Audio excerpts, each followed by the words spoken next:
খুব ভালো হয়তো আলপনা হতো না, কিন্তু বাড়ির সবার এটাই খুব ভালো লাগতো। আমার আজও মনে আছে, সবথেকে উৎসাহ দিত আমার বড়দা। সারা বাড়ি জুড়ে আলপনা দেওয়ার পর বেশ লাগতো বাড়িটা। আজ বিয়ে হয়ে গেলেও ওই দায়িত্বটা আমার রয়েই গেছে। না, আজ আর বাবার বাড়িতে আলপনা দেওয়া হয় না লক্ষ্মী পুজোতে। আজ শ্বশুর বাড়িতেই আলপনা দেওয়ার দায়িত্ব থাকে।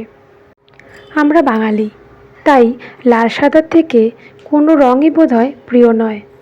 তাই হয়তো যে কোনো পূজা বা শুভ অনুষ্ঠানে আমরা লাল সাদা রঙটাই বেছে নিয়ে থাকি শাড়ি বা পোশাকের ক্ষেত্রে। তাই আজ ইচ্ছে হলো একটু লাল সাদার ওপর কাজ করি। এটা একটা কলকার কাজ।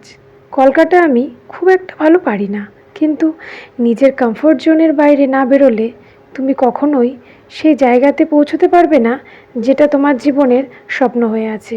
সেই চেষ্টাটাই করে চলেছি। আজ একটা মাটির ঘট নিয়ে বসে পড়েছি। প্রথমে সাদা অ্যাক্রিলিক কালার কোট করে বেস কালারটা করে নিয়েছি।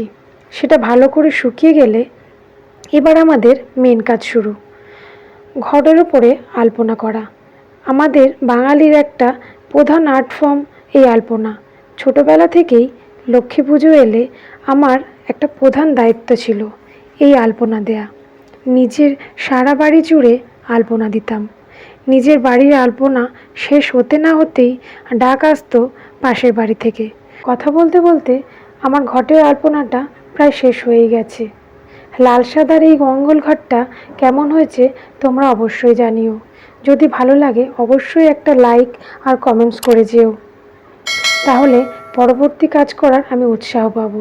আজ এই পর্যন্তই। ধন্যবাদ।